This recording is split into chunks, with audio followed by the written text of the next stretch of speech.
This episode of Daredevil will haunt you. Season 1, Episode 4 opens with a subtle use of symbolism. Two brothers find themselves in a Russian prison. One uses a dead prisoner's rib to escape. From a spiritual sense, this is interesting because you have one person's death bringing new life to another. Was this intentional symbolism? It's kind of up for debate, but as the Russian brothers re-enter the world of crime, one wants to take a new approach to crime, and in his mind almost becoming a good criminal with a new lease on life. But the other one didn't escape prison to live a normal life. He wants to be a player in the city. He wants to conquer the world. So let's hear some reactions from Doug and Drew. Guys, did you notice any of these themes going on in the tension between the brothers? You could see it building, I think. Obviously, I'm going to assume he was the younger brother, Anatoly, looked up to his older brother, Vladimir. So, it was like, I have an idea, but you're kind of the lead. And you felt a tension start.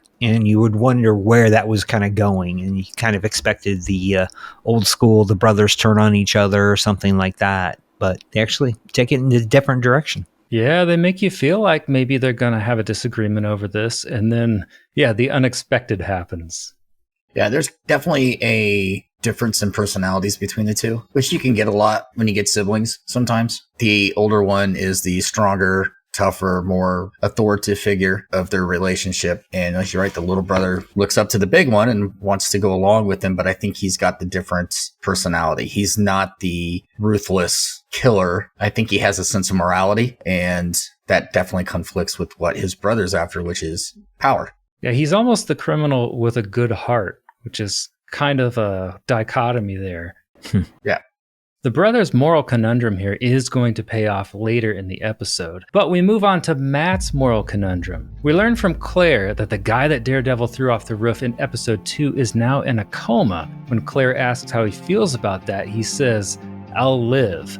You can tell that this is weighing on him a little bit, and this will continue to build. But the next interesting conundrum involves Ben Urich, an investigative journalist known for exposing underground crime. We learn that even though he had many criminals locked away, some of them became informants. They respected him because he had a code. His articles never mentioned the kids of the criminals he took down. So he's a hero trying to make a city better, but at the same time, it came at a cost. Criminals retaliated, and Ben's insider sources were murdered because of his articles. And that makes the show quite frightening. So guys, I'd like to get your reaction here on this theme in this episode. When characters do the right thing, like Ben, Danny, Karen, people die.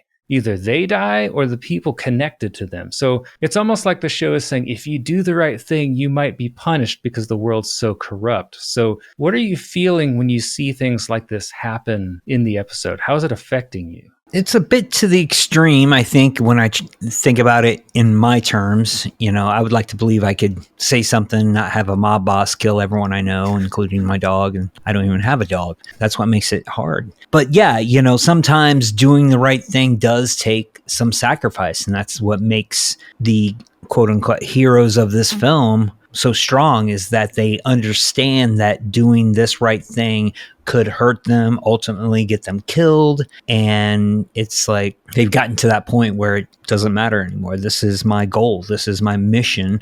I need to help clean this place up. And I found a small group of people who are interested in the same thing. Let's do it.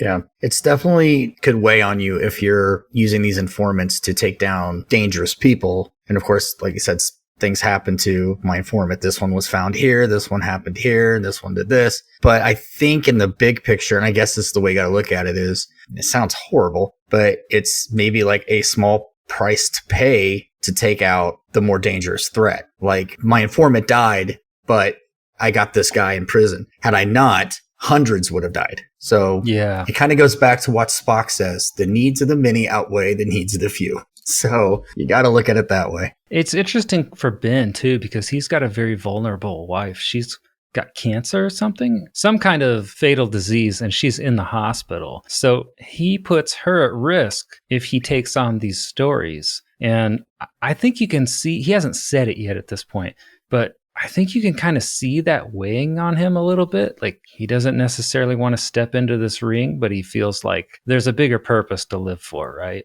Mm-hmm. Yeah, I think he struggles with that, and it sounds like he struggles with his company, with his newspaper. This came out in 2016? 15. Yeah, Still, 15, even 15. back then, 9 years ago, you could see the trend changing. And I think he's struggling with being a dinosaur in a modern world almost, because not many people read the newspaper anymore. Not many people watch the news, whether it be because there's other stuff out there, or you're not sure what this person is saying and what they represent and whether you agree with them or not. There's just so many different things when it comes to news and newspapers and stuff, where today you can just pull up a website and be like, okay, who do I want to listen to today? Also struggling with trying to keep the integrity of the job. He wants to continue to be a newspaper reporter in a world where newspaper reporters really aren't that relevant anymore. He's having a rough week. Yeah, I thought it was really interesting how many characters are stuck in this web where they're like, do I do the right thing and stay poor? Or do I do the thing that's going to help me survive and support my family? Because you do have Foggy and Matt having a similar debate that mirrors the newspaper debate between Ben and his boss. They're like, do we take on cases to keep the lights on? Karen's struggling with, should I take this money and be silent? Or should I not take it and continue to be poor and expose crime? Like, there's such an interesting dynamic that this show puts all these characters in between, like power and money and doing the right thing, that it really does make you think about it. But I really do think that in life, sometimes you do the right thing and you experience negative consequences. And it makes you doubt whether or not you actually did the right thing. But maybe you did, but the world and its circumstances are telling you it was wrong when that's not true. So I like that the show's bringing that out a lot. It seems every character there's almost like a yin and yang to every character. Yeah. So what makes me wonder about our newspaper reporter is what's his opposite. And again, I have not seen this show before. I have no idea what's coming up. So this is just a big speculation. But I almost wonder, and you guys can correct me if I'm way off on this, but he's trying to do right by exposing this crime, and his editor's telling him, no, go talk about squirrels in the park or whatever it is that you want to write. So it makes me wonder, is the editor on somebody's payroll? Is he being paid to, hey, don't reveal what these criminals are doing, because if you do that, then I'm going to be in trouble because I'm getting paid by them to keep you out of the paper. That's a guess that I'm having. Like I said, I've not seen the show, but every character has that opposite. So I'm wondering if that's his opposite. I wish I could tell you, but I forgot. Okay. I guess we'll find out. Part of what keeps you hooked on the show is that the heroes are never safe. Anyone could die at any time, except maybe Daredevil. So let's catch up with the villain and see what he's doing. Fisk said in episode 3 that the painting he bought makes him feel alone. But in episode 4, we find out that he hung it in his bedroom, so it's the last thing he sees before he closes his eyes at night. If it makes him feel lonely, I wondered, why does he do this? Do you guys know? I mean, this is a complicated villain we've got here. Doug, you've seen this before, so you already know why he has that painting. But Drew, since you've never seen this, speculate a little. Why do you think he has that painting hanging there? Well, it's blank. There's nothing on it. He says it makes him feel lonely. And I would imagine that, when you have a blank canvas and it's completely, it's just white and there's nothing that's there. That could be depressing if that's in the mental state that you have. He lives alone. He's going to sleep and he stares at this blank canvas. But on the other hand, it could also mean there's endless possibilities of what he could do or whatever he wants to do. So maybe it could be a reminder that it's nothing, but I can make that into something. Would be my take on that. And again, I can be way off. Well, we'll find out in a few episodes if he's right or not. Fisk is a complicated character in this show, and it will try to get you to sympathize with him, making him seem really sensitive and soft, but it will also make him an inhuman monster at the same time, which is really scary when it comes out. So we have to talk about this scene, guys. Drew, especially you, what was your first reaction to the way that Fisk, who's embarrassed because Anatoly barged in on his date to make this peace deal, gets killed? How did you react to that? So when he comes in and Anatoly is raving around about how I want to make this deal, and Fisk is, he's on this date, he's trying to impress this lady, he's very secretive about what he does, and the lady ends up leaving because she knows that, all right, this guy is not who he's saying he is, he could be a dangerous guy, and Fisk is embarrassed. So when they showed him in the car riding to meet Fisk, I knew at that point, this is not ending well for this guy. I had expected one of the brothers, mostly, to be killed off some point in this series. He is the weaker one, so it would just fuel the anger of the older brother. So I kind of saw that coming. I thought, well, okay, here it goes. I was not prepared for the beating that this guy took. And to be decapitated with a car door, that is one of the most brutal deaths I've ever seen on a TV show. But it does make Fisk a very interesting and scary character because while he's doing this, he's still calm. He's not screaming. He's not yelling. He's got the same look on his face. And all he says is to him, "You embarrassed me." And that's all he had to say. And you're like, oh, no. Yeah, I mean, it really is a turn because the character just seems so uncomfortable every time he has to speak. He's uncomfortable in front of people. He's uncomfortable doing anything, but then he just unloads this monster and you really understand why he's in the position that he's in. He has like childlike rage almost.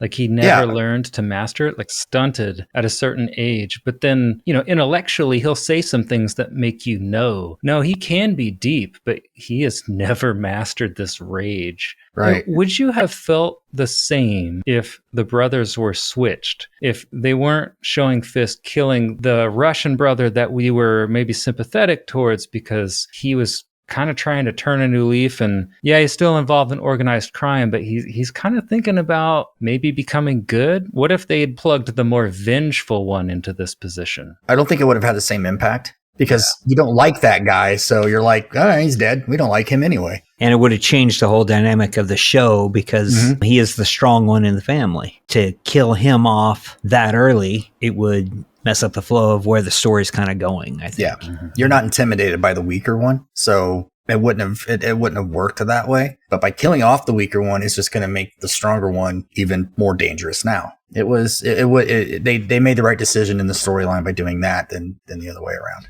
And I think they're trying to make Fisk into the ultimate big bad. Like, now that he has that rage inside of him, he's a ticking time bomb. He could go off at any minute. But he's also like wanting to be sweet to this woman. Like, it's such a strange contrast of emotions that it yanks you around in a way that's terrifying.